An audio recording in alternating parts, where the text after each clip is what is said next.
Hello everyone and welcome back to episode 4 of our series on rapidly painting up 3 miniatures from the A Song of Ice and Fire tabletop miniatures game. And those are Bronn the Sellsword, Jaime the Prisoner, and Cersei the Queen. Today, while our other steps that we did in the last episode of applying our first washes are setting up, we're going to be going back and doing some preparation for future steps and touching up a couple of spots while we can. As a note, this entire series, this Season 2 that we are on right now, was all filmed in one Sunday morning as an attempt on my part to try and see how quickly I could get up 3 miniatures done. See if I could do it in a Sunday morning. Spoiler alert, I could. These real-time episodes hopefully can show you how quick it is to make a miniature that is of a very, in my opinion, very acceptable tabletop standard. What we're doing right now, I've gotten my Vallejo cork brown paint from the Vallejo medieval paint set. It's a set of several different paint colors, of which I only really use a few as acrylics, but cork brown is one of them. Cork brown comes as a really nice light tan that I use as the base for my soil on most miniatures bases that are going to be outdoors. By taking a little bit of this Vallejo cork brown and just firing it all over the base right now, when I've done all of their lower areas, as it were, that is to say boots and the hem of the dress on Cersei, I'm fairly certain I'm not going to be getting any more other paint on there, and if I do, it can be hidden by the later washes. Later on, we're also going to be texturing these bases and washing them up and flocking them, but that's something for a later episode. While we do this, you'll probably notice that we're not putting any of this cork brown on Cersei's base. That's because while I was doing up these 3 miniatures on that Sunday morning, I had a little bit of an idea that I think is going to work really great as a motif for my Song of Ice and Fire tabletop game miniatures. That motif is that while all of my combat characters, the guys who are going to be out on the table cutting each other with swords and doing all that, manly hoorah stuff, are going to have grassy soil bases, of course. They're going to have the field under them, the battlefield. My non-combat units, I'm going to try and make with bases that are stony. That'll make them stand out from the combat units, first off, and second off, I'm hoping will sort of represent the inside of a castle, maybe, King's Landing, although the television show filmed King's Landing in Dubrovnik, which obviously has sandier rock than the gray, typical, dark fantasy kind of rocks I'm going to be doing here, but you'll see. That's a matter for a later episode as well.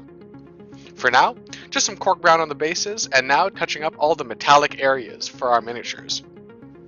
Our browns and our blacks are still setting up a little bit, but that doesn't mean that we can't go in and just start putting in this block color. The metal block color, which I mentioned a little bit in my previous season, but for those of you who haven't watched that, of which I imagine there are several, what I do for this metal block color is I mix some black ink, some silver paint from that Vallejo medieval paint set, and some of my airbrush flow improver, thinning it down and making a base for my metallic colors, which I'll put on later after we varnish up the miniatures so that they don't receive the effect of the matte varnish. That allows that metal to really shine through. On top of that, this is very black, so the metal, where it doesn't touch, won't actually look like I didn't paint it with metal. It's going to look like a little shaded area with a little bit of glitter in it from that silver paint. In this case, I'm using it on Cersei's dress as well, wherever I want to put gold trim later. I figured red and gold, obviously being the colors of House Lannister, would be a great color to make her dress. And I would say it turned out quite well at the end. You can judge that from yourself from the pictures of the finished product I've been putting at the beginning and end of every episode. For this, I'm using a fine-tipped brush and just applying it very lightly along those surfaces. I did not thin this down very much. In fact, some other times I have thinned down my metal mixture a little more, but obviously in this case, where I'm trying to do thin areas of trim, I don't want it to be so thin that the paint is going to run off and start ruining those other adjacent areas. This black, silver, and flow improver combination can be an excellent tool for you to touch up areas that you spilled over onto, because it's so opaque, but it can also be a great opportunity to make some mistakes and cover up other areas with a color that's very hard to get rid of. That being said, if you catch it early, you can wick it away with a dry brush, and I always have a few dry, clean brushes sitting next to me for these kinds of corrections. While we go around, we're going to hit every metallic area on all of our miniatures. Try to watch out for little areas like belt buckles, chains, the cuff on Jaime here, which, of course, he only has one because he has lost his hand. The poor guy. I think now, just while it's coming to me, I'd like to touch on the fact that this is going to be somewhat unrelated to painting, but totally related to gaming. And of course, this is Jacques of all games, much as I haven't posted any actual gameplay on here yet. That will be coming someday. And I do enjoy playing tabletop games, thinking about them, and working on my own projects, as I'm sure many of you do, as far as house brewing rules and such. Well, Jaime is one of the coolest ideas for a tabletop game miniature I have seen.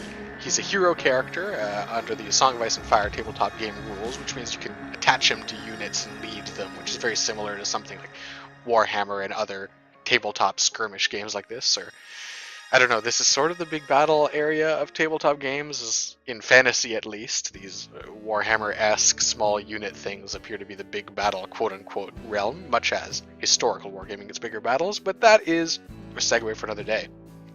He's a hero character who you can attach to units to change their effects. Most hero characters, however, you attach to your own team to serve as a character on your team. And of course, assisting your guys, often with a sword or shield or spear or horse or whatever. You know, they're your warrior types.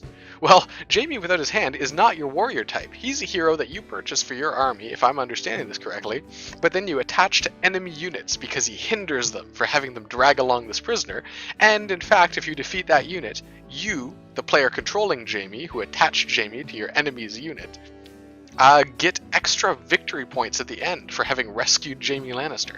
I think that's such a cool idea. Just from a pure gameplay standpoint, give yourself a hero that is not actually just a fighting dude out to brawl on your side, but a guy who is a hindrance to the enemy and a bonus to you if you manage to get through to him. That's awesome. I may have misread those rules, but if I did, then hopefully I misread them for the better, because that sounds like a great idea. If any of you are thinking about making your own games or just like making up house rules and stuff like that, that's a great example of something, sort of a rule-breaking mechanic that breaks the trend or the tropes of the genre that I really love, and hopefully I would imagine you love as well, just because it's so interesting. Anyway, with that little diatribe about actual gaming aside, and back to the painting. Right now I'm going into brawn here, and I'm applying my black-silver sort of thicker wash, as it were. Obviously it's not that much of a wash. I didn't thin it out so much that it's flowing. I just thinned it enough that if you look at the chainmail area on his arms here, or around his infinity scarf, as I'm going to continue calling it, or around that thing he has hanging down over his gambizon, the base of his hauberk, I imagine that he's wearing under his cloak. It's not so thin that it's flowing like an ink is, but it is thin enough that it is sinking a little bit into the recesses. It's not going to cover up the texture of that chainmail and those areas, which is essential because we're going to be dry brushing them later with silver to make the raised areas pop even more. And it's also giving a little bit of relief to it. It is fading slightly from high to low, the same way that our inks do. You can see here the black on bronze coat, because it was mixed with some flow improver, is still a little bit shiny right now. So we're working around that, and we're trying to make sure not to stain it too much. Where one area is wet and another wet area is put next to it, the two can kind of mix and flow together. So just be aware of that. Of course, again, keeping the viscosity of this relatively high for a wash, but a little bit low, more like, I guess, your watered acrylic paints, will mean that you can get a little bit of the reliefs to still show through your metal paint. Just go around and make sure you get all of the areas of metal on all your miniatures. And that'll give you a great base to work on later when you're actually dry brushing on your metallic colors after our varnish. Here I've got a little bit of a cat hair, and I'm going to pluck it away. You want to watch out for that kind of stuff, because the cat hair can obviously catch a little bit of paint and streak it across areas you didn't want to, or otherwise could just get stuck into the paint on your miniature, and then, heaven forbid, worst comes to worst, you end up pulling it away later and it pulls away a little bit of paint with it. Just awful. So keep an eye out if you have pets. Obviously, if you have pets, you're probably already used to taking care of their fur getting everywhere. But if you're new to miniatures, like this is sort of a tutorial series directed towards, then I'm just going to tell you, the hair that gets everywhere is going to continue getting everywhere. Have a good pair of tweezers at your desk, just in case. The tweezers will also help those of us who don't have pets with dealing with flock getting into weird areas. Especially once we're airbrushing later to apply the varnish, the flock that is loose may get blown around a little bit. But again, that's something for a later episode. I'm just going to add one more thing here while we finish up our painting for the day. I know, it wasn't that much. It's a 12-minute little episode here, but I'm trying to keep the episodes shorter and more bite-sized so it's easier for people to home in on the part they want. This is still going to come out to about 10 episodes to a season here, and if you mash together all of the timelines of each episode, you'll get a pretty good estimate for how long I spent painting these guys. I actually didn't do much letting them sit. It was almost all brush on time, because of situations like this, where I take one area drying as an opportunity to paint another. The last thing I want to touch on, though, is that while you're applying this base for your metal areas, it does not have to be silver, and in fact, while I use this silver for the gold areas on Cersei's dress, that's only because I want the shadows on such thin areas to still be fairly pronounced if I do miss something. On a miniature with larger areas of a different metal, like for example Jaime as a knight or Ornstein the Dragonslayer, both of which will be featured in a future season, you may be looking at using a different metal as the base for your base paint. Mixing together black with, in those cases, bronze to give a bit of a gold shadow look. Keep that in mind as you work towards basing out your metal areas. Coming back to the footage, what I'm doing now is grabbing a little bit of brown and later yellow ink to touch up some areas I missed on both Jaime and Cersei. In Jaime's case, it's his big old 5 head that I missed because it tucks in under his bangs, and Cersei, it was some patches on the hair. I'm just going to get that now because, again, our inks are just setting up and hopefully it'll wet blend itself together a little bit. Spoiler alert, it does, and look just fine.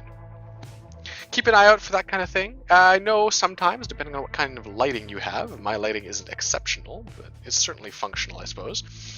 You may get the issue where you can't really see if you've gotten quite everywhere on a white primer. The white primer showing through ends up just looking like glare from certain angles. So just keep an eye out as you move your miniature around, turn it over, and do different areas to make sure you've gotten everywhere.